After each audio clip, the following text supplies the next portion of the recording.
La clase de ahora y hoy vamos a hablar sobre los ectoparásitos en el gato. Vamos a hacer vamos a pasar por cada una de las posibilidades de parásitos cutáneos que puedan afectar al gato. Y vamos a empezar con el primero, que es el más común, que creo que tendríamos que manejar al derecho y al revés. Este primero que escogí, que son las pulgas, ¿no? Es cierto que la mayoría de gatos, es decir, más del 90% de gatos con pulgas, deberían de tener prurito. He visto muy pocos gatos, contados con los dedos de mi mano, algunos que tal vez se podían demostrar y otros habían algunas dudas, pero el único que no tuve ninguna discusión, ninguna duda, es el que voy a presentar ahora, que es un caso muy raro, un caso muy atípico, ¿no? Pero la mayoría de veces tenemos que tener prurito. Y recordar que el prurito en los gatos se puede manifestar con rascado, pero sobre todo con lamido, con un lamido excesivo, y que esto se llama overgrooming. Dentro del prurito o del abordaje del prurito en los gatos, hay tres grandes grupos muy frecuentes, pero en realidad hay cinco razones por las cuales un gato pueda tener prurito, ya sea como prurito propiamente dicho o con un exceso de lamido overgrooming. La primera causa es la parasitaria y es la que vamos a discutir el día de hoy. Pero no hay que olvidar que están las infecciones bacterianas, por levaduras, están las dermatofitosis que han discutido con el doctor Renzo Venturo, están las alergias, tanto la alergia ambiental, el síndrome de la piel atópica felina, que es la alergia ambiental, perdón, y la alergia alimentaria, que han discutido esto con la doctora Vanessa Terán. Y hoy vamos a hablar de las pulgas, o de la flea, tanto como eh, un parásito que va a generar prurito por el hecho del movimiento de estos parásitos, por la succión de la sangre, pero no netamente porque está generando una reacción de hipersensibilidad. Es decir, podemos tener dos escenarios, o que haya una pulgosis o que haya una DAPP, una dermatitis alérgica a la picadura de pulga o una hipersensibilidad a la picadura de pulga. Hemos hablado de los parásitos, hemos hablado como segunda posibilidad las infecciones, como tercera posibilidad las alergias, pero tenemos una cuarta posibilidad, que es el overgrooming, el lamido excesivo, y esto se traduce siempre en que tenemos que ver sobre que el paciente felino que está en overgrooming o en acicalamiento excesivo, se traduce o es igual a que no se encuentran en bienestar animal. Y habría que mirar qué cosa no se están cumpliendo dentro de las necesidades ambientales de los gatos. Y sí habría que modificar todo este medio ambiente porque esto va a repercutir que se encuentre en bienestar va a repercutir en su salud mental. Y por tal motivo no vamos a tener esto que se llama alopecia psicogénica. Y la última causa, la quinta causa, que es probable que poco lo veamos lo que hacemos dermatología, es la del dolor, ¿no? ¿Por qué? Porque podemos tener tal vez una cistitis y por ahí podría haber un lamido excesivo en la zona inguinal y producto de esto podemos tener una placa eosinofílica. Estos patrones de reacción me parece que los han visto con el doctor Renzo y por ahí podríamos tener un problema dermatológico donde detrás de esto realmente el origen es, por ejemplo, el dolor por una cistitis y habría que hacer exámenes de urinarios, fecales, radiografías, porque no solamente hablamos, también podemos hablar de la columna, algo que está afectando la columna y que genera dolor y que repercute en un lamido. Entonces, miren que sí, vamos a hablar de los parásitos, vamos a hablar de las pulgas, que casi todos estos generan prurito, mucha picazón, pero miren que hay otras posibilidades que también pueden afectar al gato. Lo que sí es importante es que cuando tenemos prurito, lo primero que tenemos que hacer es descartar a los parásitos, a todos, a pulgas, a insectos en general, a los ácaros. Hay que hacer todas las pruebas que ustedes han discutido la primera clase con Renzo sobre pruebas en dermatología felina, desde el cepillado con peine de cerdas delgadas para tratar de investigar o de buscar heces de pulgas, adultos, huevos, triales de tratamiento, el Trial Treat, ¿no? Que se llama, o que se, un poco que trata de, todo me sale negativo, bueno, le voy a dar una isoxazolina en pipeta al gato y con eso descartaría todo este grupo de parásitos si todavía sigo pensando, o tal vez esta prevención para las pulgas no se está haciendo de manera correcta y tengo que modificar porque existe la posibilidad. Entonces, antes de decir que el gato es alérgico, antes de decir que hay una cistitis o un problema en la lumbar, etcétera, empecemos por lo más fácil. Es decir, también es cierto que dependiendo de la información que obtengamos, tal vez los parásitos puedan quedar en segundo plano, ¿no? Porque si el gato usa una isoxazolina en pipeta, por ahí que ya las posibilidades son es cero, ¿no? Y si él ya viene y te dice que hay dolor o hay expresión de dolor, hoy podemos evaluar, hay manera más técnica de evaluar el dolor, esto también puede ayudar y tal vez ponerlo en el primer, como un diagnóstico más probable. Pero, repito, el orden también va a depender mucho de la historia clínica, ¿no? Evidenciar pulgas, y esas son las primeras que vamos a hablar, pueden ser un desafío clínico. Ya vimos que hay dos escenarios clínicos, la pulgosis y la dermatitis alérgica a la picadura de pulga. El efecto mecánico de saliva, el desplazamiento, todo esto va a afectar y va a hacer que el gato se rasque. Es cierto que en los gatos se puede concentrar el prurito detrás de las orejas, ¿no? Y no necesariamente quiere decir que hay una otitis, ¿no? Sino que también puede manifestar un prurito por pulgas en esa localización. Muchas veces las lesiones pueden ser mínimas, hay que mirar detenidamente, hay que abrir el pelo, muchos gatos tienen mucho pelo, ¿no? A veces puede ser una hipotricosis parcial, o sea, una alopecia parcial, que llamamos hipotricosis, y que eh, eso también pueda pasar desapercibido. No siempre van a manifestar esta alergia a la pulga con un solo patrón, ¿no? Yo estoy hablando de los patrones y te entendería que todos han visto en las primeras clases los patrones dermatológicos en los gatos, ¿no? Me parece que más adelante un poco que lo digo, pero esto sería como algo introductorio, ¿no? Entonces, recuerden que los patrones dermatológicos o estos patrones de reacción cutánea, ¿ah? Para ser más específico, no son patognomónicos, no son específicos de alguna enfermedad y cualquier enfermedad puede manifestarse con el mismo patrón. También hay que ver que las pulgas pueden chupar tanta sangre que tal vez podríamos tener problemas de anemia, pero esto es muy difícil. Tendríamos que tener una infestación muy severa, animales con problemas de condición corporal, muy jovencitos. No he visto en los últimos 5 o 6 años pacientes que hayan muerto por una alergia a la pulga, ¿no? Es decir, que haya una gran descompensación. No, esto es difícil ahora. Como es difícil evidenciar las pulgas porque no siempre tenemos esta, esta gracia de agarrar, ver al gato y mirarlo y que las pulgas caminen, hay que peinar, como ya mencioné, y toda esta parte es pruebas de laboratorio, ¿no? Agarrar estos peines, estos con los que sacábamos antes los piojos cuando éramos pequeños, ¿no?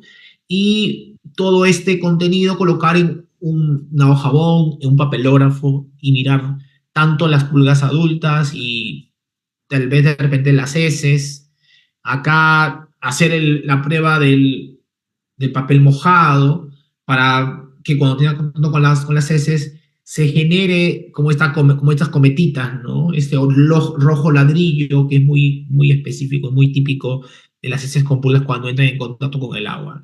Entonces, todo esto a veces lo salteamos, no tomamos importancia y sí que es importante, valga la redundancia, porque a partir de ahí vamos a tener evidencia y con esto vamos a poder un poco que justificar por qué es importante un buen antipulgas.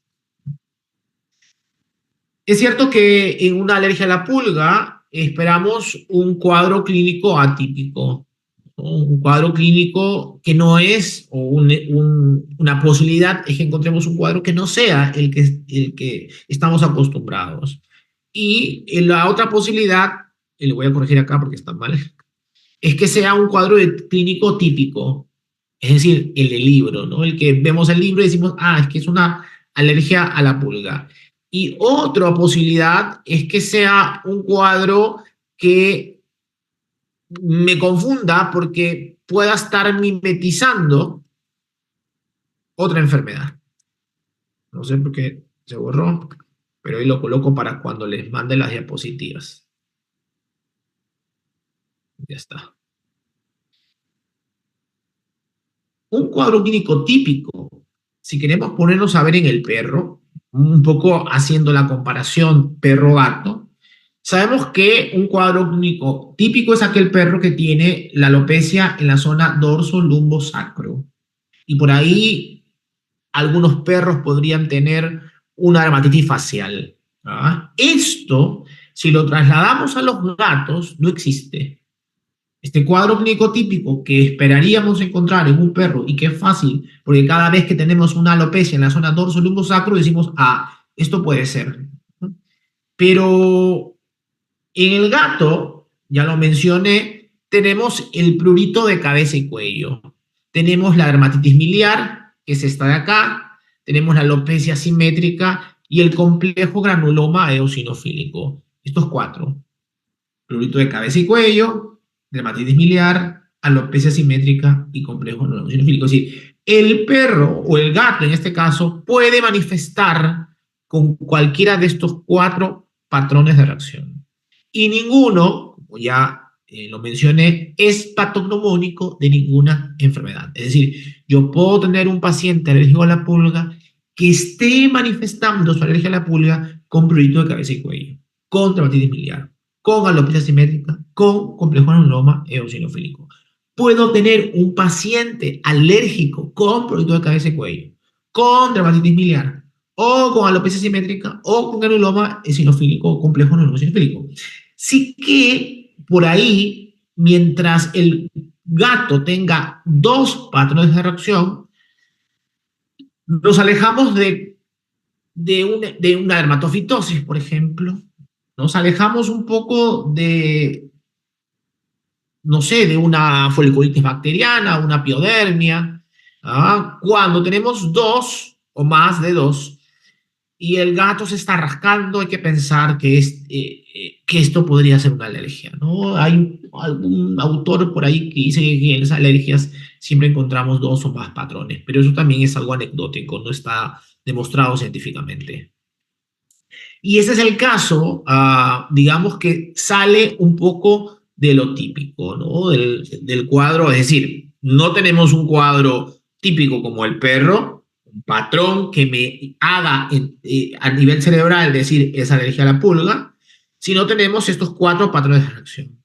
Pero este gato que fue recogido, que no tiene prurito, que presenta pulgas y garrapatas, que está con diarrea y que tiene lesiones cutáneas, no tiene ninguno de estos patrones, aparentemente. Entonces es importante, por ejemplo, que para poder demostrar que estamos ante un complejo granuloma eosinofílico, tenemos que hacer una citología. Y eso también lo discutieron en la primera clase, ¿no? Es decir, este gato que tiene lesiones erosivo-ulcerativas, más ulcerativas en diferentes zonas del cuerpo, se tiene que hacer una citología. Una citología por impronta tal vez va a aportar poco. Acá habría que hacer una citología por PAF, con punción con aguja fina. ¿Qué vamos a encontrar en este PAF? Eosinófilos. Entonces, ¿esto es un complejo granuloma eosinofílico? Sí. Típico, no. Atípico, porque un complejo granuloma eosinofílico se manifiesta como, tiene tres formas o tres subtipos. A ver si recordamos las primeras clases. ¿Qué podemos encontrar dentro del complejo granuloma eosinofílico? Uno, dos, tres. A ver, les doy unos segunditos. Recordamos las primeras clases, recuerden que las pueden volver a revisar. Bien, hola Daniel, placa eosinofílica. Eso sería uno. El segundo,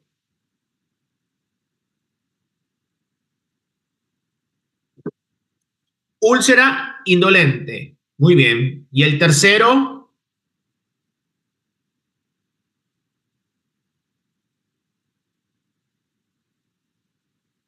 a ver, alguien lo ayude. ¿Dónde está mi doctora? La doctora Catherine. Ahí está también, veo que está el doctor Alfredo. Falta uno. ¿Cuál es el tercero? Esta tesis también, ¿cómo estás? Placa eosinofílica, úlcera indolente. Falta uno, a ver. San Google. San Google, como le digo a mis estudiantes en la universidad. San Google, cuando nos olvidamos. Una es úlcera, ¿no? Y por eso que acá esto es algo que no está dentro de un patrón de reacción, digamos, visual. ¿Ah? Pero miren que cuando revisamos bien al gato, y es muy importante, las zonas donde no revisamos correctamente en los gatos, ¿cuáles son? La cabeza y la zona perianal. Estas zonas las perdemos. Luego serían las almohadillas. ¿Ya? Entonces tenemos que abrir la boca. Tenemos que ver los labios. Miren acá. Acá hay un labio. Granuloma. Muy bien. Entonces es granuloma, placa y úlcera. Este de acá es una úlcera indolente. Mira, acá hay otra. Pero necesitamos ver siempre dientes, encías, lengua, porque a veces estas úlceras o ese complejo granuloma eosinofílico que alberga la placa, la úlcera y alberga el granuloma puede manifestarse debajo de la lengua. Entonces es importante abrir cavidad oral y mirar todo. Zona perianal y recuerden también patas, almohadillas. Ya pueden haber granulomas también en las almohadillas. Y esos granulomas pueden ser granulomas como tal, pero también podrían ser granulomas lineales. Sobre todo en la parte de atrás de las patas podemos tener granulomas lineales. Ahí su nombre, ¿no? Parece una línea. Bien, entonces acá estamos viendo que hay una úlcera. Si le hago una citología por raspado, porque va a ser más fácil en este lugar que hacer por PAF, voy a encontrar un infiltrado eosinofílico y por tal motivo, complejo granuloma eosinofílico. ¿Es raro esto? Sí, es raro. Y ahora vamos a retomar este caso, pero es importante que vean que a pesar de que son lesiones raras, atípicas, tengo que preguntar, ¿tiene un antipulgas al día de forma preventiva y con los tiempos correctos? No. Entonces, olvídese cómo está el gato. Empiece aplicando antipulgas. Porque este gato está manifestando una alergia a la picadura de pulgas de una forma rara, extraña, con estos nódulos y con estas úlceras. Y miren que vamos a ver qué pasa cuando le ponemos un antipulgas. Por eso les digo, ese caso es raro, no es un caso común, pero también yo pensaría que está subdiagnosticado, porque nadie asocia eso a las pulgas. Siempre estamos buscando las placas, las úlceras, los nódulos, ¿sí? Es importante también, esto es a manera de recordatorio, la alimentación de las pulgas es un requisito importante para que pueda ocurrir el apareamiento. Es decir, para que puedan producir huevos, la pulga tiene que chupar sangre. ¿Cuánto tiempo está chupando sangre? Desde que sube al cuerpo del gato, desde los primeros 5 minutos ya está succionando sangre. Y hay algunas pulgas que son muy rápidas que a las 12 horas están colocando huevos. Pero este porcentaje es muy bajo. Ya el 100% está colocando huevos a las 24 hasta las 48 horas. Estos huevos van a eclosionar una larva y va a haber una L1, una L2. Estas larvas no les gusta la luz. Van a buscar lesiones o áreas oscuras. ¿Dónde vamos a encontrar áreas oscuras? Debajo de los tapetes, debajo de la cama, del perro, del humano, debajo del mueble, debajo de las alfombras. Y ahí va a formar la pupa. Y la pupa va a esperar que las condiciones ambientales sean correctas para recién que salga el adulto. Y ahí se forma el ciclo. Esto es un ciclo resumido, pero creo que es lo más importante. Lo demás, los tiempos, la temperatura, eso podemos hacer una revisión. Yo creo que es importante, pero hay cosas más importantes que tenemos que saber. Entonces, esto como algo general, vale. El ciclo puede ser muy corto y puede ser muy largo. Muy corto en verano, muy largo en invierno. Y sí que tenemos que recordar que la pupa puede aguantar, o el adulto puede aguantar dentro de la pupa entre 12 y 18 meses, si las condiciones ambientales no son las adecuadas. Entonces, la pulga sube, chupa sangre, pone huevos, huevos, larva, pupa, la pupa puede quedarse un año ahí y de ahí recién salir el adulto. Hay algunos conceptos que tenemos que aclarar, ¿no? Uno, en el pasado se hablaba que una sola picadura era suficiente para generar una alergia a la pulga. Y hoy sabemos que no es así. Que la hipersensibilidad a la picadura de pulga realmente es igual a una cantidad de antígeno que es individual y que es dependiente de dosis. ¿Qué quiere decir individual? Que algún perro necesitará 10 pulgas y otros 50 para recién activar la alergia. Y que va a depender no solamente de la cantidad de pulgas, porque pueden haber 10 pulgas, ¿no? Y no generar nada. Va a depender no solo de la cantidad, sino en cantidad, en número. Más importante va a ser la cantidad de veces que chupe sangre. Si esa pulga chupa sangre y chupa y chupa y chupa y chupa y chupa y chupa y chupa, entonces va a generar, ¿no?, en algún momento una reacción de hipersensibilidad. Entonces, es cierto que los antipulgas no hacen efecto tan rápido. El antipulgas más rápido es Nitempiran y hace efecto a los 30 minutos de haberlo consumido. Y a los 30 minutos ya las pulgas chuparon sangre porque chupan a partir de los 5 primeros minutos.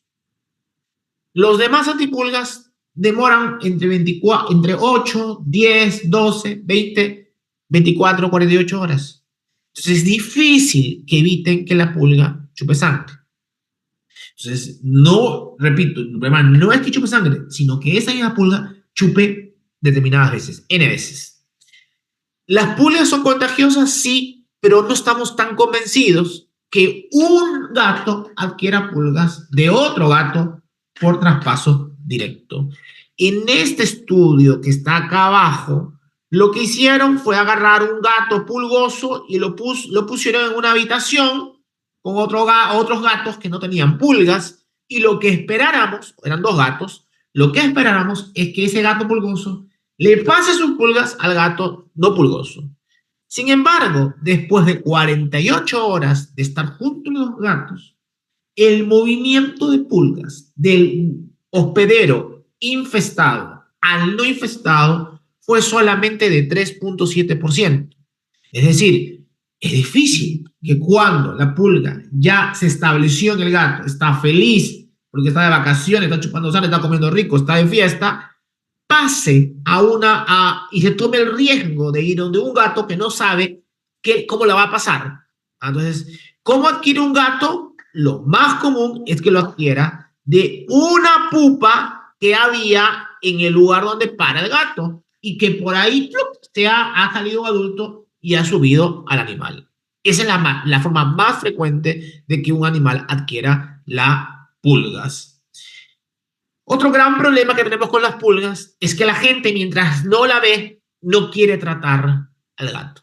Entonces, a veces hay que adelantarnos a eso y explicarles porque hay que tratar a pesar que no estamos viendo al gato, ¿no?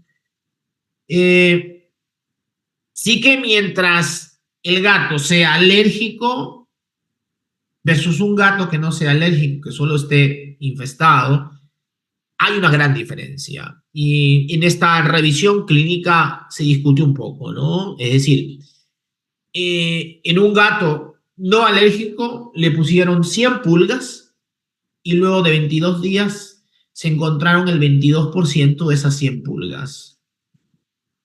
Y también le pusieron 100 pulgas, pero ya no a un gato no alérgico, sino a un gato alérgico. ¿Y qué pasó? En un día ya no había pulgas. Entonces, esto es importante porque el hecho de que no se vean pulgas no quiere decir que voy a descartar una alergia a las pulgas. Sobre todo porque es más común que el gato alérgico a las pulgas, este se las coma, porque está generando una reacción cutánea. Estoy generando mucha picazón, entonces el gato enloquece y se traga todo. También por el efecto betánico. ¿Mm? La prevención es muy importante, y en todos los casos se requiere por lo menos de 3 meses de control activo, correcto. Es decir, es un control largo para poder tener una respuesta a esa infestación de pulgas que también está afectando al ambiente, ¿no? Entonces, no quiere decir que yo le doy un mes y ya está. No, son 3 meses por lo menos constante para poder controlar todo este ciclo, ¿no? Tenemos que escoger productos que eliminen de forma rápida a los adultos, que tengan largo poder residual. Y en una revisión del doctor Patrick, que es un parasitólogo dermatólogo, se habla de eficacia persistente de corta duración si el antipulgas que utilizo es hasta de 4 semanas, mientras que se habla de una eficacia persistente de larga duración cuando este se supera las 4 semanas. Entonces, mientras usemos productos de mayor duración, va a haber mucho más adherencia y va a ser mucho más fácil. ¿Las pulgas siguen siendo un problema? Sí, siguen siendo un problema. No solamente como ectoparásito. En este trabajo se puede ver también que el 50% de gatos dieron positivos a un parásito. ¿Mm?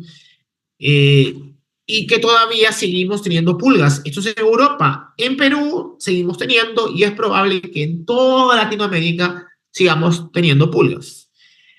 ¿Hay que desparasitar a los gatos internamente? Sí, ¿no? Y ESCAPE, que es un consenso europeo científico para la desparasitación de animales, hace la diferenciación si el gato vive en interior o vive en exterior. Si en interior, poco probable que coma roedores, hay que desparasitarlo internamente entre 1 o 2 veces al año con su examen fecal previo. Si vive en el exterior, es probable que coma roedores y pájaros, entonces pertenece al grupo B, y en este grupo hay que dosificar al gato 4 veces al año y cada vez que se dosifique un examen fecal seriado, ¿no? Esto es importante, sí, porque dentro de lo que pueden transmitir las pulgas es el famoso Dipilium caninum, que es una tenia. Y en realidad, cuando damos praziquantel o la matamos, la mejor manera de prevenir no es seguir dando praziquantel. La mejor manera de prevenir es evitando las pulgas, ya que las pulgas son las que transmiten a Dipilium caninum. Entonces, ¿podemos desparasitar? Sí, podemos desparasitar de acuerdo a esto, pero al mismo tiempo hay que colocar antipulgas. Es una razón más por la que tenemos que colocar antipulgas. Entonces, esta es un poco la serología de las úlceras de este paciente, ¿no? Donde se encontraron muchos eosinófilos. En el tricograma no había elementos formes, la pigmentación estaba normal, todo andaba normal. Y miren que cuando hicimos una revisión, esto se ha descrito como una nueva presentación del complejo granuloma eosinofílico. Podemos ver múltiples lesiones profundas en las 4 extremidades, lesiones que iban desde nódulos con superficies necróticas hasta ulceraciones, que es de forma abrupta, es decir, hoy no lo tiene, ahora sí lo tiene, y sin prurito, ¿no? Entonces, esta nueva presentación es algo que se propone desde el 2019, y comenzamos a mirar el artículo. En el artículo realmente pusieron antipulgas, cambiaron la dieta, dieron corticoides, hicieron todo y nunca supieron qué había mejorado el gato. Entonces nosotros dijimos, vamos a empezar de cero, vamos a ir investigando, vamos a darle un antipulgas. Y miren al día 4 de tratamiento, solo con la aplicación de antipulgas, miren al día 10 cómo mágicamente todo comenzaba a cerrarse, sin antibióticos, sin nada. Día 10 y realmente este pertenece al complejo granuloma eosinofílico. Es decir, los patrones de reacción siguen siendo 4, pero estos subpatrones dentro del complejo que hablábamos de úlcera, hablábamos de nódulos y hablábamos de placas, creo que sería importante incorporar este que nosotros nos hemos inventado, que es nódulo y ulceraciones necróticas, porque hay pocos casos descritos, pero creemos que los gatos podrían un poco, como cualquier patrón de reacción, podría haber cualquier enfermedad, ¿no? En este caso puntual era alérgico a la pulga y respondió bien solo con una antipulga. Pero no estamos tan convencidos que solo sea una alergia a la pulga, ¿no? Creo que en Latinoamérica también debería de hablarse de un complejo, ¿no? Porque también existe la alergia a la garrapata, a la picadura de garrapata, y nunca en ningún libro europeo o americano se habla de esto. Y es cierto que cuando en el gato tenemos pulgas y garrapatas, que ya de por sí es difícil, he visto dos gatos en mi vida con pulgas y garrapatas, tenemos mucha succión de sangre, mucha sustancia salival por los ectoparásitos y probablemente hayan generado una reacción muy grande y esa reacción muy grande termina un poco generando no una reacción de hipersensibilidad de tipo 1, sino de tipo 4, mucho más celular. Por acá hay alguna pregunta. En cuanto a productos, en este caso, pipetas, ¿qué tan favorable considera estar con Nesgar Combo, Exfafolaner, Perimetrina, Proxycontel, Contras 2, contiene 2, Selematina, Solaner? A ver, vamos por partes. Uno, si ustedes quieren tratar, pueden tratar, sin problema. Pero si ustedes quieren prevenir, la prevención de una tenia no se da usando Praziquantel. En eso sí yo no estoy de acuerdo. Es usar un buen antipulgas. Entonces, si ustedes quieren tratar porque tiene tenia, porque tiene pulgas, tal vez esto podría ser una opción. Pero darle todos los meses el Praziquantel no le encuentro un sentido y lo único que vamos a hacer es generar resistencia al Praziquantel.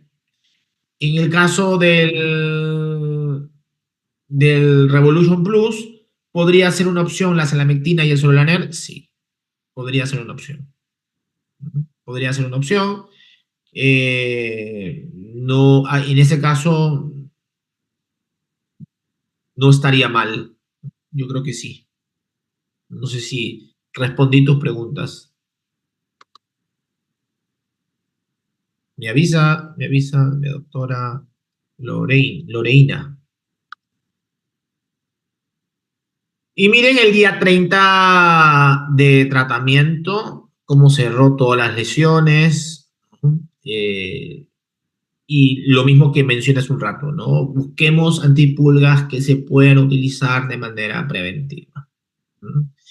Ahora, alguien me podría decir, ¿puede usar solo selamectina? Ahora la selamectina, si queremos usarla sola, porque imaginemos que el tutor no le quiere dar a otro producto, podemos usar, pero si es verano, tiene que ser cada 15 días. Si es invierno, podemos bajar la guardia cada 20, ya cada 30, pero no menos. O sea, no más días. Porque los gatos requieren un control sostenido, sobre todo el gato alérgico, ¿no? Y no se recomienda usar además collar repelente para evitar que las pulgas suban y se liberen saliva, por las oxidolinas evitan que suba, deje. No estoy tan convencido y tampoco hay mucha evidencia científica que realmente el collar repele al 100%. Yo he visto perros, he visto gatos con collar que están con pulgas, ¿no? Entonces, ¿hay una repelencia? Sí, parcial, pero no estoy convencido que sea al 100% y que sea en todos los animales. Ahora, ¿qué sabemos justo ahora y viendo brevemente todos los grupos para tratar las pulgas, ¿no? Ya hemos hablado de las pulgas, hemos visto un caso atípico, la mayoría de casos, digamos, con alopecia asimétrica, con prurito podríamos empezar poniendo antipulgas y ver si responde, era eso. Si no responde, hay que seguir investigando, ¿no? Tenemos un complejo granuloma eosinofílico, ya sea como úlcera, ya sea como granuloma, ya sea como placa. Entonces, tendríamos que empezar quitando las pulgas y si van bien y mágicamente están bien 15, 20 días, eso era, ¿no? Cuando hablo de patrones de reacción, ¿todos recuerdan que han visto eso en las primeras clases? ¿Sí? Nadie, todos saben a qué me refiero, ¿no? Porque yo estoy sobreentendiendo que todos saben. Si alguien no lo sabe, me avisa, no hay problema, retrocedemos y hablamos un poco de eso, para que se pueda entender. Bueno, el spray es casi imposible, por no decir imposible, que usemos en los gatos. Los gatos no les gusta el sonido, lo odian, los tutores tampoco. Normalmente cuando hablamos de spray hablamos de fipronil, es difícil, tiene un olor fuerte, muchos gatos he visto salivar. No creo que sea una opción para el 2024 cuando ahora hablamos de manejo cat friendly, de ninguna manera. Pero existía, y en mis tiempos hacíamos eso y los gatos no se iban muy felices. Los gatos no les gusta bañarse, entonces enjuagar, esos enjuagues, champús, podrían estar como alternativa en perro y esto creo que también estaría desfasado, ¿no? Eh, Collares, miren que podría ser una opción. Normalmente los collares, las desventajas o lo que yo escucho hablar a los tutores es que no les gusta la parte estética, se ven feos, ¿no? Algunos gatos les molesta, pueden incluso querer arrancárselo, podría haber un accidente, pero también es importante ver puntualmente cada caso. Habrá un gato que otros antipulgas no quieren y el collar sí, y que no se lo saca, que es un gato tranquilo y va bien. Sí que es importante mencionar que si vamos a ponerle collar tipo Ceresto, y lo voy a decir con nombre y apellido, es importante que los gatos no duerman en la cama con el tutor. No podrían, mejor dicho, dormir. ¿Por qué? Porque no es que el producto no sea absorbido por el dueño, sí puede ser absorbido por el dueño, entonces no lo necesita. ¿Sí? Luego tenemos la unción tópica. Y la unción tópica, esto fue lo que durante muchos años hemos utilizado. Eh, Sabemos que, miren que acá está bien claro, ¿no? El efecto residual va a 2, 4, 5 semanas, dependiendo del producto. No hay una difusión del cuerpo inmediata. Este tipo de antipulgas en opción demoran, se cree, porque tampoco hay mucha evidencia científica, que van 2 días. Entonces, si yo solo coloco un adulticida, ¿qué va a pasar? No voy a poder controlar los huevos que ya cayeron, porque recuerden que las pulgas más promiscuas ya a las 12 horas un porcentaje está eliminando. Entonces tendría que utilizar un producto antipulgas que no solo tenga poder contra los adultos, sino también contra las formas larvarias. Y en la línea del tiempo, ¿quién apareció? Primero apareció la selamectina, ¿no? Que fue un boom. Primero apareció Frontline, fipronil, luego apareció la selamectina, y la selamectina es un producto que va a afectar, obviamente, también a las formas larvarias, sin problemas. Acá Lorelina me está preguntando por el espinosat. El espinosat es un producto muy bueno, ¿no? Lo podemos usar también en gatos, sí, está etiquetado en gatos. No lo uso con mucha frecuencia, pero sí podría ser una opción. Hay varias empresas. ¿De qué? ¿Eres de acá, de Perú, Lorena?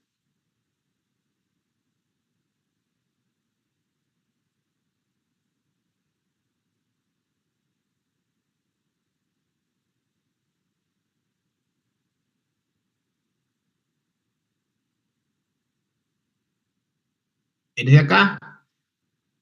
A ver, Susana quiere entrar.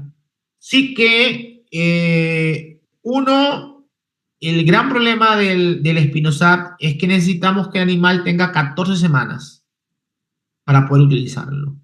También es un producto de rápida, que responde muy rápido. 30 minutos ya está haciendo efecto. Entonces, sí podría ser una opción y habría que aplicarlo todos los meses. Específicamente el Spinosad. Luego aparecieron los de unción, bueno, la unción tópica es el fipronil, se almacena en la glándula sebácea, y luego ya aparecieron la senamectina, que este ya no solamente tiene un porcentaje en la glándula sebácea, sino el mayor porcentaje pasa a sangre y ya tiene una repercusión sistémica, ¿no? Son fáciles de aplicar, realmente iban muy bien o todavía van bien, ¿no? Estos de unción sistémica. El gran problema es que algunos gatos hacen prurito en el punto de aplicación o hacen alopecia en el punto de aplicación.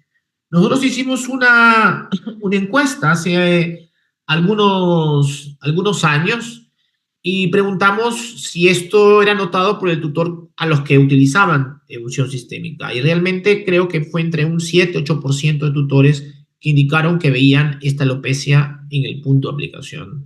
Entonces, al gato que cuando le aplicas una pipeta, cual fuese, porque no es que una la va a generar y las demás no, esta reacción habría que cambiar de estrategia por otro antipulgas porque normalmente se agrava a medida que le van aplicando cada vez más. Entonces, esa sería la gran desventaja. Lo interesante o lo bueno es que no es un porcentaje alto, ¿no? 7% es un porcentaje bajo, ¿no?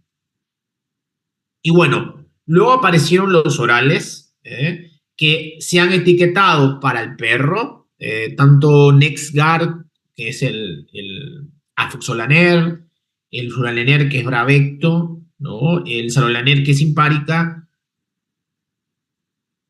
pero hace poco ha salido Lotilaner, ¿no? Y Lotilaner me parece, o por lo menos desde mi conocimiento, es que es la única isoxaxolina que está etiquetada para gatos de uso oral, ¿no? Porque tenemos Bravecto de uso de pipetas y tenemos lo que ya comentó Loleína, que es NexGard, el Spectra, y el otro que tiene Sarolaner con selametina, ¿no? Todos esos son pipetas, y solo el oral sería el Credelio, ¿no? El Lotilaner. Sí que es difícil administrar Lotilaner, o mejor dicho, Credelio a los gatos.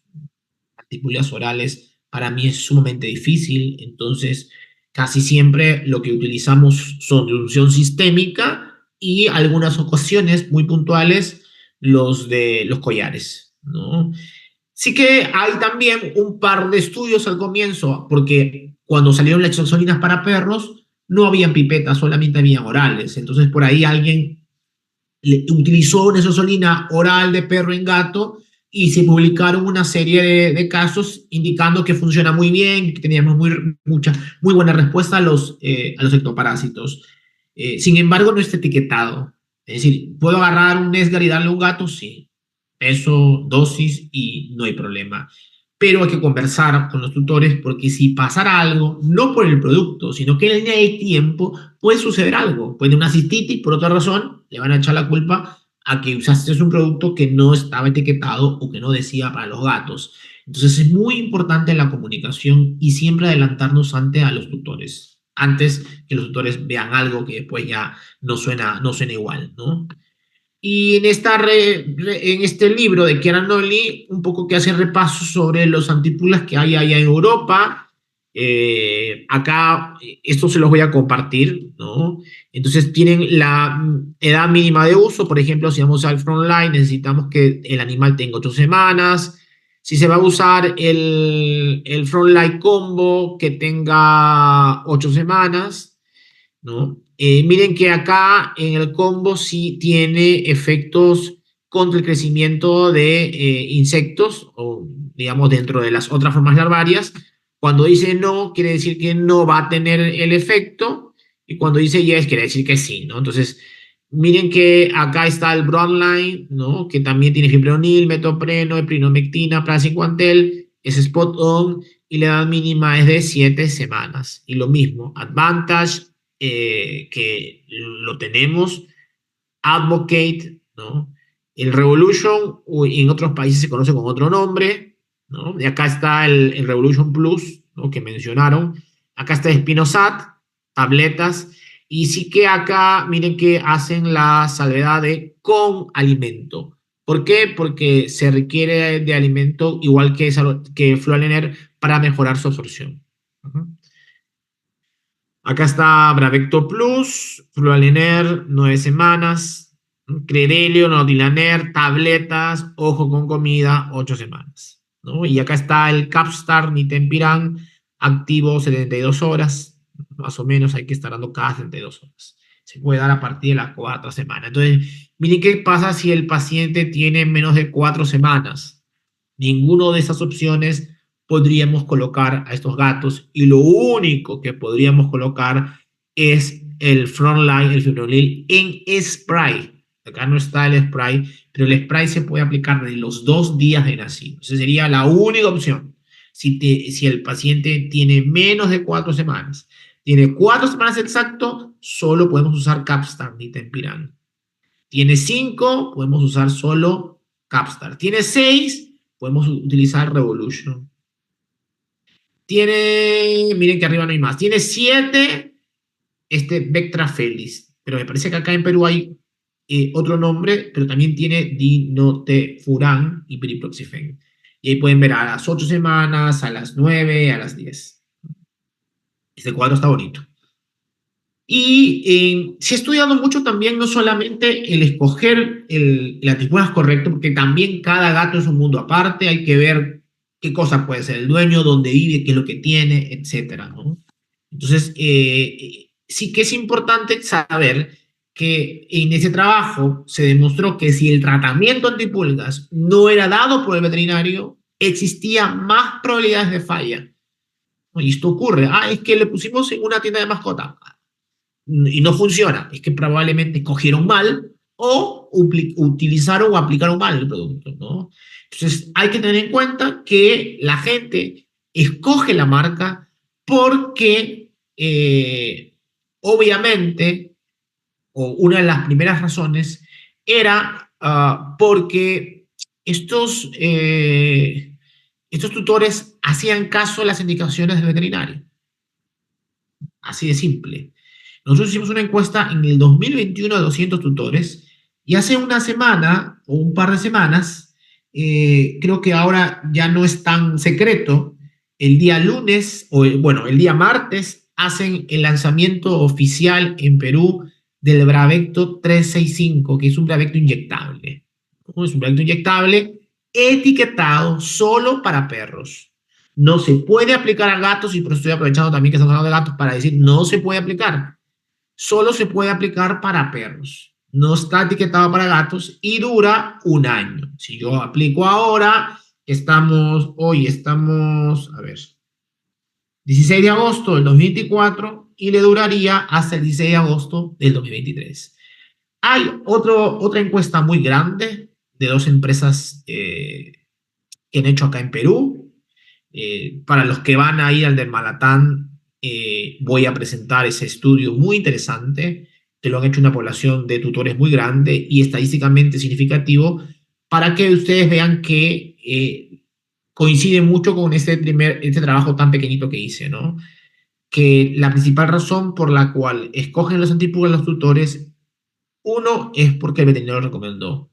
En segundo lugar de ese trabajo, y bueno, para los que no van a dar maratón, ya cuando tenga toda la información se las mando. De repente la próxima semana nos vamos a ver igual. Pero la siguiente semana no. Por ahí vemos un huequecito si alguien está interesado en el trabajo, ¿no?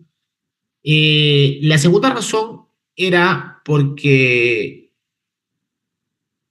es seguro, ¿no? La seguridad del producto. Y la tercera razón, por la influencia de las redes sociales. Miren que eran las tres razones, ¿no? Principal, de lejos, era veterinario, me lo recomendó. Después, porque el producto siento que es seguro. Y tercero, porque hay una influencia de la red social que pero no era determinante. Sí que primaba los dos primeros. Bien, esto es un resumen de las pulgas, el primero, ¿no? Y ahora voy a hablar de los otros ectoparásitos, cosas muy importantes, porque tampoco Demodex no es un ectoparásito que lo veamos tan frecuente. Sí hay algún caso por ahí, pero no tan frecuente como las pulgas. Es cierto que han aparecido un par de especies más, pero todavía necesitamos estudiar. Hasta ahora todas se mueren con lo mismo y morfológicamente se parecen mucho a esto, sino que se han hecho estudios de PCR, pero creo que igual necesitamos más investigación.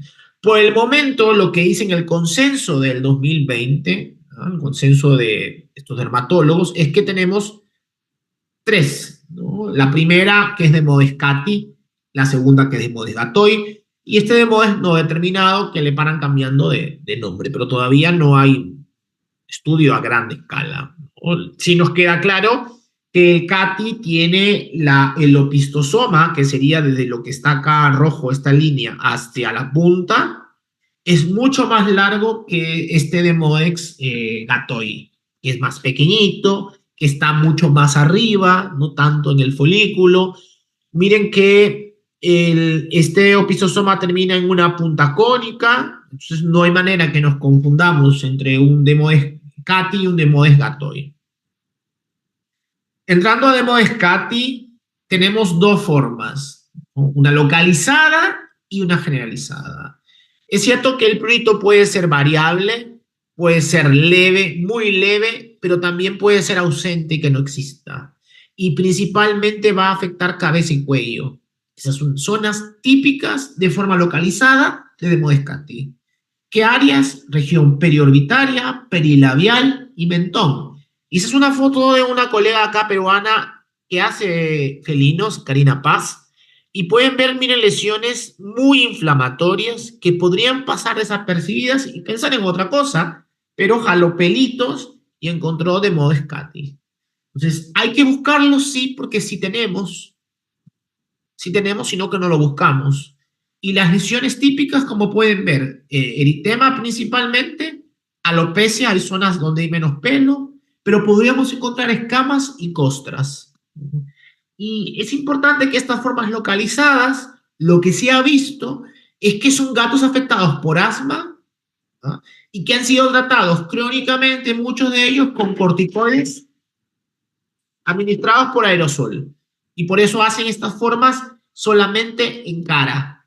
¿Ah? En cara. Entonces, acá hay un reporte del 2014 de la otra Vesicova, donde se veía que gatos que tenían o que estaban expuestos a cámara de corticoides de fluticasona presentaban alopecia, eritema, costras, escamas, ¿no? Y cuando se hicieron raspados, se evidenció Demodex cati. Entonces, cuando veamos Demodex cati, recordar que puede no haber prurito, puede haber mucho prurito, pero puede no haber, que son lesiones muy sutiles y que pueden mimetizar otra enfermedad, pero automáticamente hay que preguntar si ese gato tiene problemas respiratorios o está consumiendo estos inhaladores, ¿no? Ese es otro trabajo donde podemos ver también lesiones de alopecia, un poco de costras, escamas y obviamente acá está la cámara, ¿no? Sí que la resolución de los signos clínicos para Demodex cati, cuando la base son esos aerosoles, demora 2 meses en responder. Hay que hacer raspados profundos, pero hay que pensar que esta resolución no va a ser tan rápida. En este case report o este caso reporte, utilizaron la mivemicina, ¿no? Para como un tratamiento, ¿no? Se obtuvo, dice, un raspado negativo de la piel tras 7 meses de tratamiento de medicina en uno de los gatos que estaban recomendando. Pero hoy ya no usamos esto, es mucho más fácil, una sola isoxazolina y listo, no hay nada más que hacer. Este mismo CATI podría solamente estar muy localizado en estas zonas o podría estar combinado con una otitis y por Demodex CATI. Esto no es frecuente. Aparecen normalmente lesiones en otras áreas del cuerpo, pero si estamos teniendo otitis, hay que pensar que podríamos también tener una inmunosupresión y hay que buscar, ¿no? Pero en principio, primero piense en procesos crónicos cuando solamente está en la cabeza, en la cara y no en los oídos. Sí que la forma generalizada, ya no en una zona, miren que ya está en el tronco, en las patas, en el abdomen. Las lesiones ya han ido aumentando, fusionándose, son más extensas y acá sí o sí hay que buscar enfermedades que generen inmunosupresión, ¿no? Tenemos diabetes, toxoplasma, lupus, Cushing, infecciones retrovirales, carcinoma, neoplasias. Todo esto puede generar lesiones generalizadas, ¿no? En el caso de Moescati, habíamos visto que había otro de Modex, que era de Opisosoma más cortito, Gatoi. Este es muy diferente a Cati, no solo morfológicamente, sino en su patofisiología. Lo mismo que he comparado un poco con los perros, ¿no? Este de Modex Gatoi genera mucho prurito 10 de 10, y lo más importante es que es contagioso. Este sí se puede contagiar de gato a gato. Si hay pocos ácaros, vamos a encontrar mucho prurito. Si hay muchos ácaros, poco prurito. Entonces, puede también ser muy variable, pero principalmente es mejor dicho, es pruriginosa, ¿no?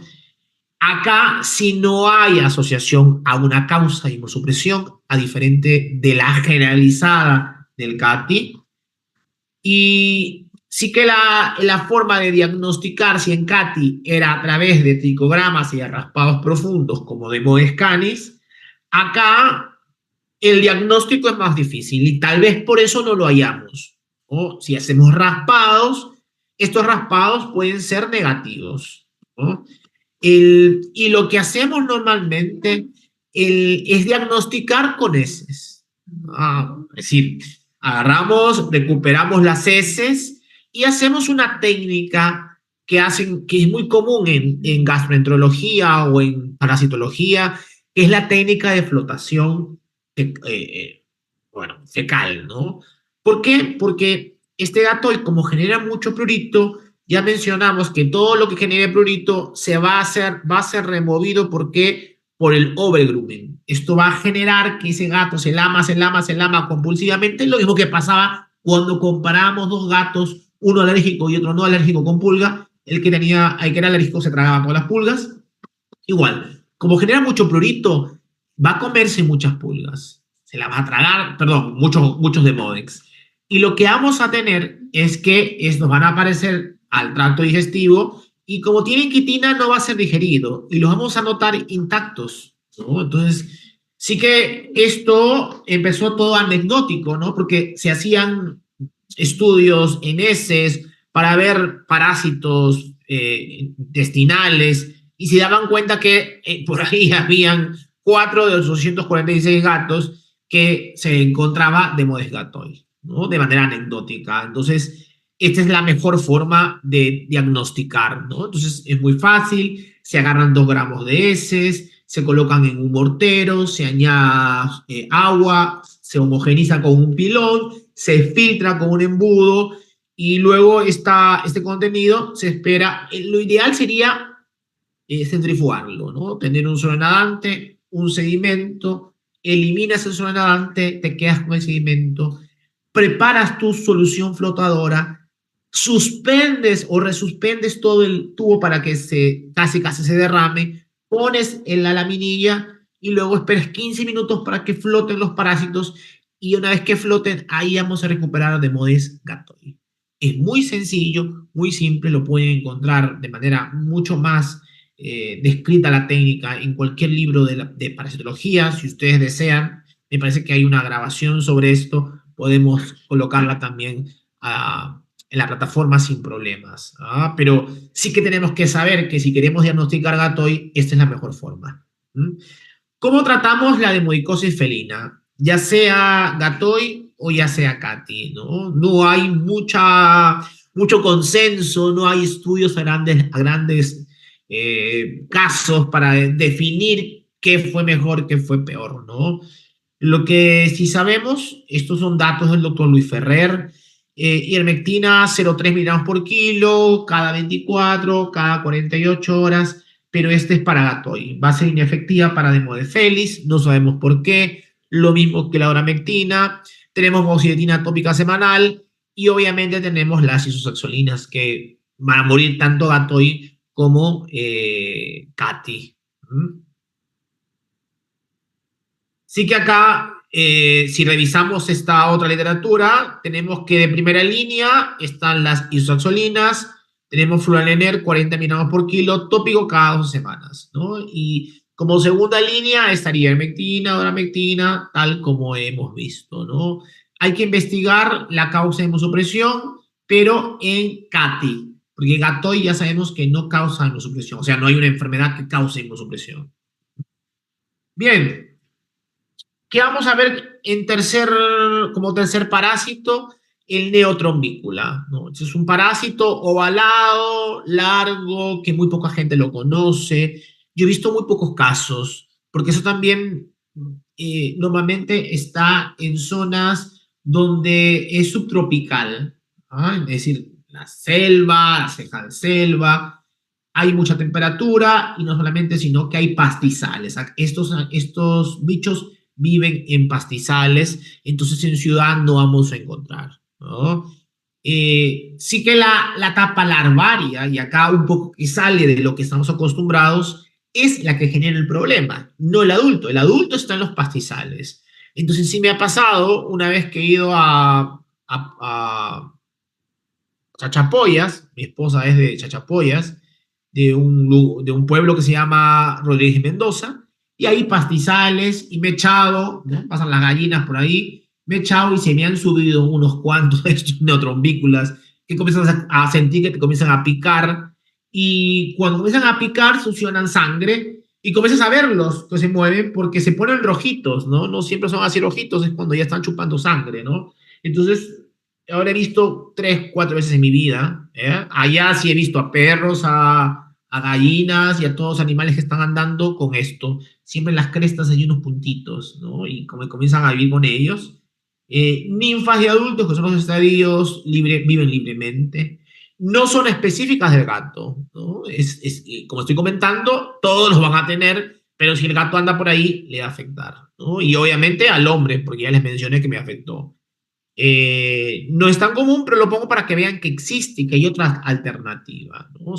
Tienen este color rojo anaranjado. Entonces, miren que todos, tanto caballos, aves, roedores, rumiantes, todos pueden tener este neotrombícula. Y hay algunos reportes ya científicos sobre neotrombícula en gatos. Todo lo que se ha descrito habla de que las lesiones que vamos a tener podrían ser eritema, escoriaciones, erosiones, pápulas, costras, alopecia y algo más de lo igual. Terminamos describiendo nada patognomónico, ¿no? Y que si hay que buscar siempre los márgenes de todo, porque estos, como son pequeñitos, van a buscar las zonas más delgaditas. Entonces, vamos a tener que mirar márgenes de oreja, caras, espacios interdigitales, ahí es donde vamos a encontrar con mayor frecuencia. Hay que observar directamente, se pueden ver, miren acá, pueden ver acá unos puntitos anaranjados, cuando están todos juntos en manada. Se pueden hacer raspados, pero podemos dañar los ácaros y no reconocerlos. Lo más, digamos, efectivo, ¿ah? Lo que para mí tiene mayor sensibilidad diagnóstica es o una cinta scotch, una cinta acetato, que seguro que lo han visto con Renzo, lo pegan al cuerpo y lo ponen a la lámina y lo miren. O pasar dermatoscopio y mirar a neotrombícula, ¿no? Como lo pueden ver acá, ¿no? Sus puntitos pequeñitos, pero que incluso clínicamente se ven bien, sin problema, ¿no? Se ha descrito la neotrombícula en un póster en un congreso mundial. Acá en Perú tenemos Revolution y tenemos Rivolta. Miren que va bien, ¿no? Normalmente es una dosis de 6 miligramos por kilo, que es la que está etiquetada, y habría que, obviamente, no solamente ser curativo, sino preventivo, porque los animales que lo tienen, o sea, hay dos opciones. O que este animal haya ido de vacaciones, porque es casi normal, ahora los doctores van y vienen, y viene para acá y uno lo trata y es suficiente con una dosis, porque no va a estar en el pastizal. El otro escenario clínico es que este perro viva ahí, entonces tenemos que ser preventivos, ¿sí? Lo pueden hacer con selamectina o lo pueden hacer con las isoxazolinas. Si quieren usar fipronil, pueden usar en spray, pero cada 14 días. Dogs and cats, es decir, perros y gatos. Pueden usar permetrinas en spray, un spot on también, pero solo los gatos. Perdón, solo los perros, dogs only, porque los gatos pueden intoxicarse con permetrina, hay que tener mucho cuidado. ¿Mm? Luego tenemos a Escherichia, y Escherichia es un parásito muy grande que parece que tuviera el cuerpo de violín, lo llaman el famoso caspa ambulante, lo que genera es un desorden queratoseborreico de tipo seco, es decir, muchas escamas, y normalmente, como pueden ver en pantalla, va a afectar al dorso y al abdomen. Es difícil que otras zonas estén afectadas. Entonces son ácaros de gran tamaño. Yo he visto esto en perros, en gatos, en conejos, y pueden ser detectables a simple vista, incluso con una simple lupa. Se van a contagiar por contacto directo, y el signo más importante es abundantes escamas. Puede haber mucho prurito, puede haber prurito no tan exagerado, pero hay. Y miren que esto es uno de los casos que vi hace algunos años, donde podemos ver muchas escamas. Y acá, ¿qué va bien? Muchas escamas y nada más. Es difícil encontrar erosiones, úlceras. No es lo que esperamos como los otros escenarios de otros parásitos, ¿no? Y acá podemos ver a Cheletiela, este cuerpo de violín, es un ácaro que va al gimnasio, es ancho, patas largas, todos sobresalen del cuerpo, y tienen en el extremo anterior esta especie de pinzas que creo que es muy específica de este parásito, que permite diferenciar claramente contra los demás. Y los huevos son elípticos, están adheridos al pelo, siempre se ven. Podemos hacer tricogramas y mirar estos huevos. Y claro, hay casos inusuales. Hemos dicho que lo más, digamos, el dermograma es, si retrocedemos, vamos a ver que es más en abdomen y en dorso, pero podemos tener la cola como parte de toda la línea, pero en este caso solamente está afectada la cola.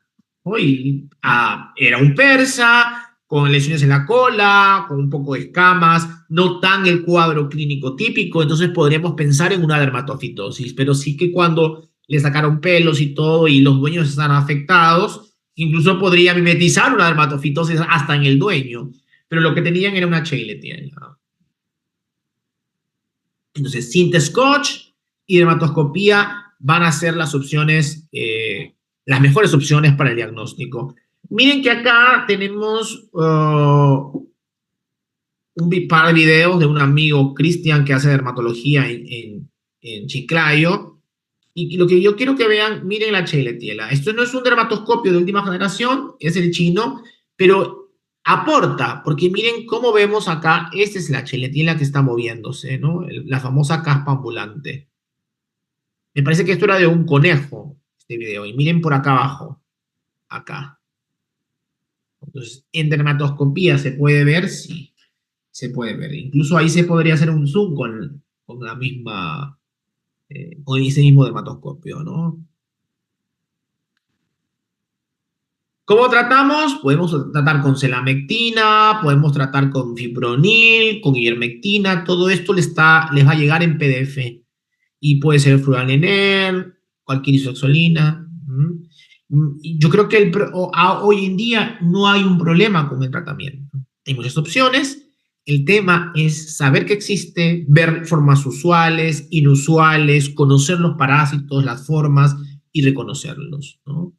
Luego tenemos a Notoedres. Miren este gato de la doctora Rosalía Alfaro. Ella está en Pucallpa, en una zona muy tropical. y miren las costras muy gruesas que encontramos en este animal, ¿no? Muy, muy típico. Notoedres genera mucho prurito, y es un ácaro que es contagioso, muy contagioso. Sí que es más común encontrar en los gatitos, en cachorritos, que en los gatos adultos, y también eventualmente podríamos tener adultos afectados, ¿no? ¿Cuáles son los signos que vamos a encontrar? Costras, hiperkeratosis, alopecia, pero sigue siendo muy vago, ¿no? No es un patognomónico de nada. Y sí que si queremos ver algo nuevo en el diagnóstico, en este trabajo, esta corta comunicación en el 2016, un poco que se compara la cinta acetato, es decir, el scotch, versus el raspado para el diagnóstico de notoedres. Y un poco que los resultados fueron que daba lo mismo si uno raspaba o hacía scotch para diagnosticar este tipo de ácaros. Entonces lo que tendríamos que hacer o intentar hacer todos es scotch, mucha cinta acetato, mucho scotch, porque nos puede ayudar no solamente para notoedres, hoy hay indicios que también nos puede ayudar para sarcóptes, ¿sí? Entonces, miren que cuando se veían los huevos, ¿no? La cantidad de huevos recuperados en un raspado cutáneo versus una cinta acetato era la misma. Tanto para los huevos, para las larvas, para las ninfas y adultos, y tanto para el total de ácaros, ¿no? Es decir, no había diferencias significativas con respecto al diagnóstico. Y esta prueba termina siendo más cat-friendly, menos estrés, menos lesiones, y los dueños van a preferir esto mucho, ¿no? ¿Cómo tratar notoedres? Acá hay un trabajo interesante con respecto a Bronline. Funciona, es eficaz, pero también es eficaz todo lo que hemos visto, ¿no? Es decir, esto lo coloco porque hay una opción más, pero todo lo que hemos estado viendo va a funcionar para todos los parásitos. ¿Podemos tener Sarcoptes escabia en felinos? Sí. Esto es poco frecuente, también termina siendo muy costoso y puede mimetizar a un otoedres, ¿no? La diferencia es que los raspados acá son más negativos. Es difícil a veces encontrar los ácaros, ¿no? Y hay una serie de casos, por ahí unas publicaciones donde se ve que sí podría afectar a los gatos como esta, ¿no? En el Vet Dermatology en el 2013. ¿Mm? Y como lo tratamos, acá ya, digamos, mucho más amplio, pero repito, terminamos tratando con las mismas opciones que las demás. Luego tenemos los mosquitos, es decir, hemos visto pulgas, hemos visto demodex, sarcoptes, notoedres, cheiletiela, y hay mucho más, ¿no? Tenemos a los mosquitos, y estos por sí como tal pueden transmitir enfermedades, sí, pero más que transmitir enfermedades, eh, sí creo que el gran problema es la famosa hipersensibilidad a la picadura de mosquitos, ¿no? Un segundito, un segundito.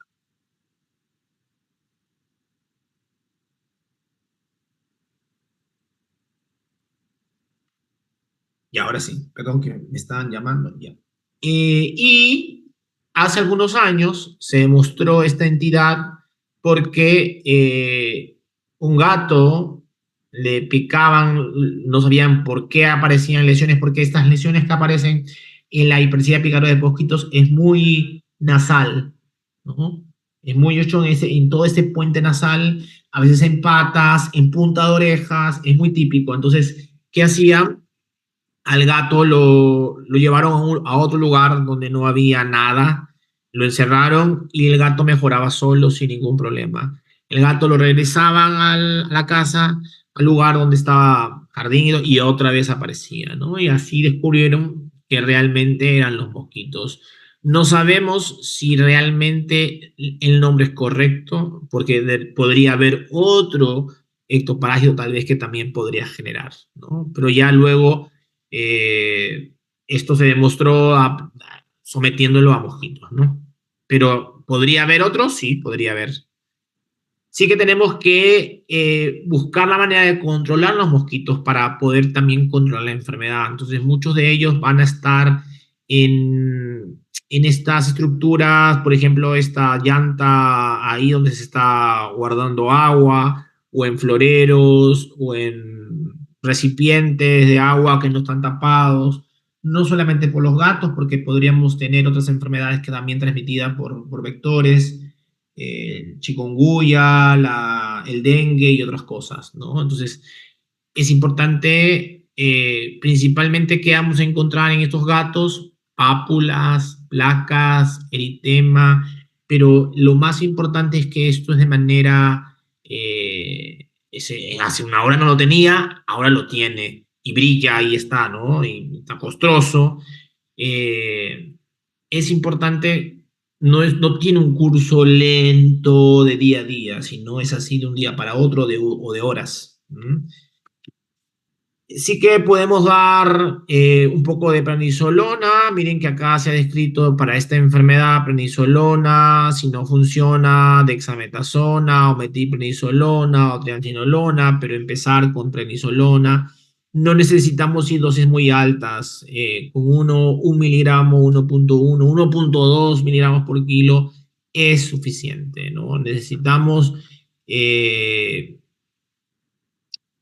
colocar de repente alguna planta que pueda repeler un poco a los insectos, ¿no? Sí que cuando tenemos dos gatos, yo prefiero poner los collares antipulgas y por lo menos ver si es que lo soporta, ¿no? Y ver el temperamento del gato, y si no, pipetas. Pero yo pienso que acá sí ayudaría mucho los collares. ¿Qué vamos a encontrar en la citología? Porque esto es un diagnóstico clínico por exclusión, ¿no? Pero lo que vamos a encontrar son eosinófilos, pueden haber neutrófilos o no, bacterias, fagocitosis, pero nada más. Nada anecdótico, nada patognomónico, ¿no? Pero principalmente nariz, orejas, patas, estas lesiones. Pápulo, erosión, erosivas, costrosas, y algunos podrían formar placas, ¿no? Como acá. Miren acá, estas fotos no son mías, son del libro, pero miren que es muy, muy localizado, ¿no? Puede ser muy sutil o ya un poco más erosivo, ¿no? Igual, todo el puente, puente, puente, patas. Eso nos tiene que dar indicios. Y me parece que este es el último, creería, no, me faltan todavía las miasis. Linsacaurus radowski, para serles sinceros, yo nunca he visto en mi vida un Linsacaurus. Hay reportes de algunas partes de Latinoamérica que han encontrado. Esos parásitos son alargados, son ácaros, son comprimidos, parece que les hubieran así agarrado. Estos huevos o los huevos del Linsacaurus pueden pegarse en los pelos, y los tricogramas los vamos a encontrar.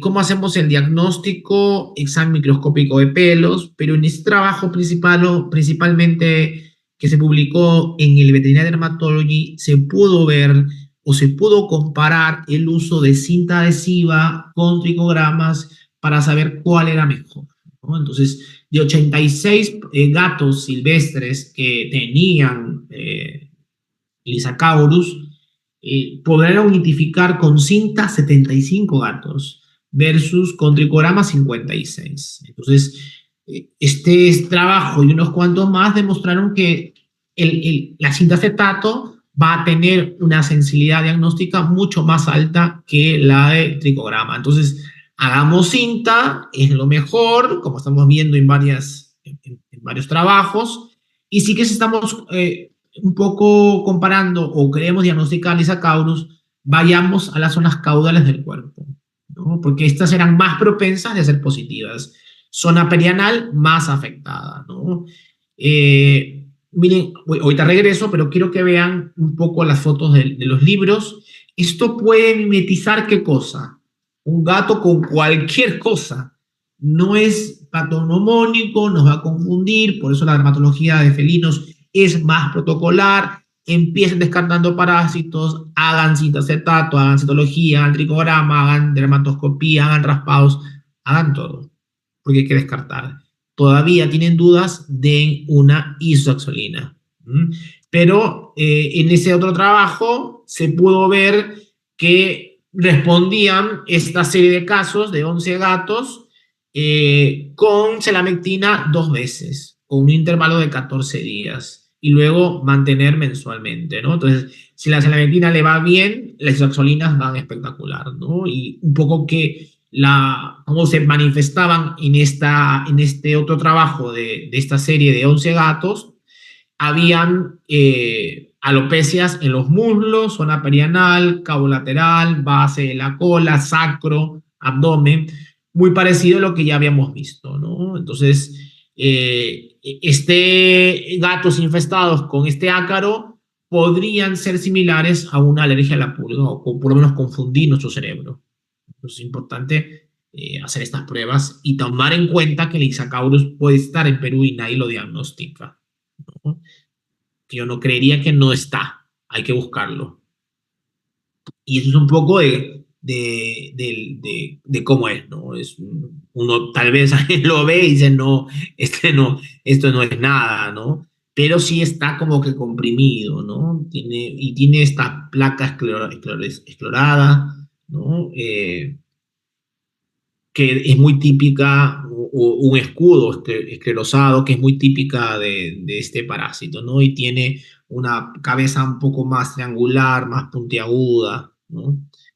Y claro, miren, incluso el huevo que aparece acá, parece nada, ¿no? Pero sí que acá el doctor Patrick le gusta aclarar, entonces también todo está con aclarante. ¿Mm? Bueno, por último, tenemos las miasis, y estas miasis podrían también estar en los gatos. Principalmente las que hay acá en Perú y las que he visto, tenemos a Dermatobium minis y tenemos Calitroga miniborax. Ambas pueden afectar a los gatos. Empezamos con la primera, esta Dermatobium minis. Es cierto que hay descrito más en perros, pero podría estar en gatos. Lo que vamos a palpar son estos nódulos que van a generar furúnculos, y que al apretar va a salir la forma larvaria, ¿no? Que parece una maraca, ¿no? Por cada nódulo, por cada furúnculo va a haber una larva, ¿no? Y esta larva, que tiene forma de maraca, no son muy grandes. Miren que miden 12 milímetros, ¿no? Y mientras más oscura es más vieja esa larva. Mientras más clara, más joven, ¿no? Entonces, esa larva se torna, comienza a oscurecerse, a crecer, y cae, y de ahí en el ambiente completa su ciclo biológico, porque recuerden que la Dermatobio minis no es que la mosca como tal haga el daño, son estas formas larvarias, las larvas, ¿no? Miren que acá una parte de la larva, o la mitad de la larva, tiene estas hileras de espinas que son lo que generan el daño, ¿no? Entonces, estas un poco fotos de cuando yo enseñaba parasitología en la universidad. Estas son larvas, digamos, L3, son las más viejas. Esta es la mosca, pero no tiene importancia, es decir, es difícil identificarla, que la veamos no tiene sentido. Y esto es se ha disectado, y podemos ver tremenda respuesta inmunológica de tipo celular, obviamente por la larva, ¿no? Entonces, las más oscuras, L3, las más claras, L1. Entonces, donde, por ejemplo, acá, en ese trabajo, se hablaba de 5 gatos con miasis furuncular, y obviamente tratadas con flualener, ¿no? Entonces, ¿dónde estaban las lesiones? En la parte región cervical dorsal, en la base de la cola, tail es cola, miembro posterior, cola. Entonces, estas zonas son zonas donde puede afectar esta larva a los gatos, ¿no? Y este es ya un poco más en estudio, ¿no? Esto es un case report de algunos gatos de Brasil, ¿no? Donde les aplicaron fluoxetina tópico, no vía oral. Sabemos que a nivel Latinoamérica hay el Bravecto tópico. Acá no lo tenemos disponible, solamente el oral, pero hay tópico de de 3 meses. Las larvas murieron y un poco que le hicieron seguimiento, cómo respondían frente al tratamiento, a las 24 horas en 3 gatos y a las 48 horas en 2. Entonces, la muerte no es tan rápida, ¿no? Hubo una expulsión espontánea de las larvas en 2 gatos y fue necesario realizar una extracción manual para remover las larvas muertas en los otros 3 gatos. Entonces, eso también es importante porque no siempre se van a caer. Entonces, hay que sacarlas. ¿No? Y luego tenemos a la otra, que es la Callitroga omnivorax o el gusano tornillo. Acá es probable que para que estas larvas dermatobia, para poder entrar, tengan que tener pequeñas lesiones. Por ejemplo, pulgas, para que puedan entrar. Pero acá sí hay heridas, tienen que haber heridas, porque esta larva es necrobiontófaga, que quiere decir que consume tejido. Entonces van a ver una herida gigante y mientras dermatobia tenía furúnculos y cuando apretábamos los furúnculos salía una larva, acá van a ver muchas larvas en una misma herida. ¿No? Entonces, esto es más complicado. ¿No? Estas son las que yo tengo de colección. Tienen, esto parece un tornillo literal y también tienen espinas. Esta foto de acá no es mía, pero miren lo que pueden hacer. Eso es un perro, ¿no? Y estas sí son mías, una lesión. Y miren que no están las larvas. Estas son los huevos. Es decir, viene la mosca, bota los huevos y los bota los huevos como que empalizada, están todos juntos, hay muchos, y de ahí recién salen las larvas. ¿Ya? Si uno quiere quitar esto, salen todo en bloque. Y claro, ya si hacemos microscopía, ¿cómo comparamos o cómo llegamos a Callitroga minivoras? Porque hay otras Callitrogas dependiendo de los países. Tenemos que esta estructura se llama tráquea y está coloreada o coloreada con el colorante o adquiere el colorante, entonces es una tráquea pigmentada, pero eso ya es algo muy especialista, no tiene sentido. Yo creo que mirando la macro, viendo estos huevos en la herida, uno ya sabe que hay droga y tiene que tomar decisiones terapéuticas. Y acá otro trabajo sobre miasis tanto este es en gatos y en perros, ¿no? Entonces, hay droga o en algún lugar lo van a encontrar como coclioma, pero como la larva tornillo, también afecta, ese es una serie de casos de 21 gatos en el estudio, ¿no? Y miren que 5 gatos de los 21 tenían una infección concomitante con esporotricosis, ¿no? Es interesante, sí, yo creo que hay que buscarlo. Es probable que alguno de estos ya lo hayan visto, sobre todo en las miasis. Y creo que esto era lo último, pero para repasar, y espero no olvidarme de ningún parásito, porque está aquí hacía la cuenta. Pulgas, ¿no? Demodex, más abajo. Tenemos Neotrombícula, Cheiletiela, Notoedres, Sarcoptes y Prensidala pictora de mosquitos, miasis, tanto por hematobia como por callitroga o como cocleoma. Yo creo que estamos justo a tiempo. No sé si alguno de ustedes tiene alguna... Acá me falta uno. Así que no sé si notaron que no está Otodectes, pero Otodectes lo vamos a dejar la próxima semana porque es la causa más común de otitis. Entonces, la próxima semana tenemos la clase de otitis en el gato. ¿Preguntas?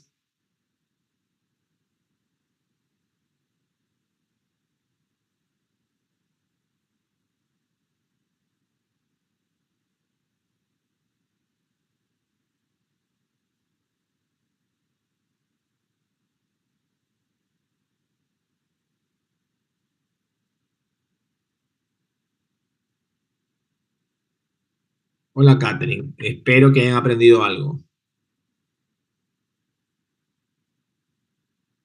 Si no hay ninguna pregunta, nos quedamos acá y la próxima semana nos juntamos para hablar de otitis en el gato. Hay bastante también ahí. Es muy diferente la otitis en el gato que en el perro. Entonces ahí vamos a ver todas las opciones junto con Autodectes.